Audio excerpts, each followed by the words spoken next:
एक बुरी खबर है सीएससी वीएलई के लिए, जिन्होंने भी आर्थिक जनगणना में काम किया था, यानी सेवेंथ इकोनॉमिक सर्वे के लिए काम किया था सीएससी की तरफ से। उन सब के लिए ये हो सकती है एक बुरी खबर। जी हाँ, क्योंकि मेरे पास काफ़ी क्वेरीज आ रही थी कि उनका पेमेंट कब आएगा। जैसा कि मैंने यहाँ पे स्क्रीनशॉट लगा दिया है, आप देख सकते हैं कि हर कोई एक ही सवाल पूछ रहा है कि उन्होंने जो सातवीं आर्थिक जनगणना में काम किया, यानी सेवेंथ इकोनॉमिक सर्वे जो सीएससी की तरफ से कराया गया, उसमें काम किया है, उसमें उनको पार्ट पेमेंट ही मिला है। तो अब मैं बताना चाहती हूँ कि इसमें जो आपकी पूरी पेमेंट आनी है उसे आने में काफ़ी वक्त लग सकता है। जी हाँ, काफ़ी ज़्यादा वक्त लग सकता है। क्यों ऐसा होगा और क्या इसमें सीएससी की कोई गलती है या नहीं, या फिर क्या आप पैसे अपने निकाल सकते हैं इमीडिएटली, मैं पूरी जानकारी इस वीडियो में दूंगी। आगे बढ़ने से पहले अगर आपने अभी तक ये चैनल सब्सक्राइब नहीं किया है तो कर लें, और अगर वीडियो आपको इन्फॉर्मेटिव लगा तो इस वीडियो को एक लाइक भी कर दें। तो जैसा कि मैंने बताया कि काफ़ी का सारे क्वेरीज आ रहे थे पेमेंट को लेकर के, तो मैं बता देती हूँ कि अभी जो जनगणना चल रही है उसमें रेड जोन और ऑरेंज जोन में काम नहीं किया जा रहा है। जब ये काम शुरू हुआ था तो सीएससी ने ये बहुत क्लियर कर दिया था कि पेमेंट पूरी तभी होगी जब उस स्टेट का काम हो जाएगा। अब हम मान लेते हैं कि आप यूपी में काम करते हैं और यूपी के बलिया डिस्ट्रिक्ट में आप काम कर रहे हैं, तो भले ही बलिया डिस्ट्रिक्ट का काम पूरा हो गया हो, लेकिन जब तक उत्तर प्रदेश का पूरा काम नहीं हो जाएगा तब तक आपको पूरी पेमेंट नहीं मिलेगी और आपकी 40% पेमेंट होल्ड पे ही रखी जाएगी। जैसे अगर मान लेते हैं आपने 10,000 रुपये का काम किया है तो आपको सिर्फ 6,000 रुपये ही मिलेंगे, और जब पूरे उत्तर प्रदेश में काम हो जाएगा तभी सीएससी आपको बाकी के 4,000 रुपये देगी। अब समझना ये भी होगा कि आपका पेमेंट कितना डिले हो सकता है। तो हो सकता है कि इस पेमेंट को आने में 6 से 8 महीने तक लग जाए, क्योंकि अभी सीएससी ने ये बहुत क्लियर कर दिया है कि रेड और ऑरेंज जोन्स में काम नहीं होंगे।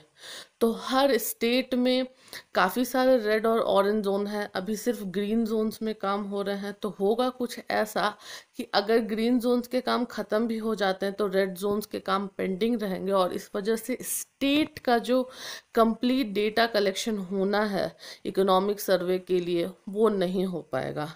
तो इस वजह से आर्थिक जनगणना पूरी नहीं हो पाएगी और आपका पेमेंट अटका रहेगा।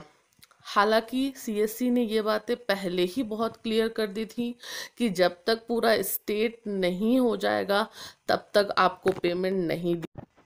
अब यहाँ पे समझने वाली बात ये भी है कि सीएससी इस तरह का कार्य क्यों कर रही है जहाँ पे आपको पेमेंट नहीं मिले। होता कुछ ऐसा है कि गवर्नमेंट डेटा तब तक रिलीज नहीं कर सकती है जब तक उस स्टेट में पूरी तरह से आर्थिक जनगणना ना हो जाए।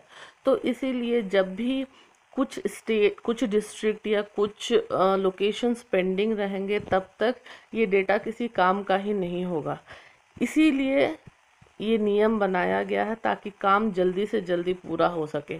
हालांकि कुछ बड़े बदलाव किए गए हैं, जैसे कि छठी जो आर्थिक जनगणना हुई थी उसमें कोई डिजिटल प्लेटफॉर्म नहीं यूज़ किया गया था, और सातवीं आर्थिक जनगणना में डिजिटल प्लेटफॉर्म, जैसा कि आप सब जानते हैं कि ये एप्लीकेशन के थ्रू हो रहा है।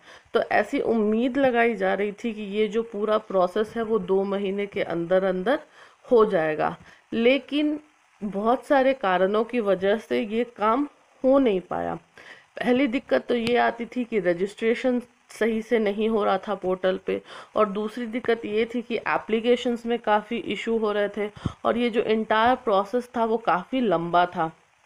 जब तक ये सारे प्रोसेस को लोगों ने समझा और इस पे काम करना शुरू किया, उसके बाद ये कोविड-19 का इशू आ गया है, और अब लोग घर से बाहर निकल के इस तरह का काम करना भी नहीं चाह रहे हैं, और रेड और ऑरेंज जोन में ये काम हो भी नहीं सकता है। तो ये सारी कैलकुलेशन शायद सरकार ने नहीं की होगी शुरू में, और उसकी उसकी वजह से हो ऐसा रहा है कि काफ़ी लोगों के काफ़ी ज़्यादा पैसे इसमें फंस गए हैं। मैंने स्क्रीनशॉट में आपको दिखा दिया गया था कि काफ़ी लोग ये सवाल कर रहे हैं कि उनकी पेमेंट कब आएगी। तो कब आएगी इसका एक ही जवाब है कि शायद आपको इंतज़ार काफ़ी लंबा करना पड़ेगा। अगर ये वीडियो आपके लिए यूज़फुल है तो आप इस वीडियो को एक लाइक कर दें, हमारे चैनल को सब्सक्राइब कर लें, और अगर आपकी कोई और भी क्वेरी है तो आप नीचे कमेंट करके मुझे पूछें, मैं आपको उसका जवाब ज़रूर देने की कोशिश करूँगी।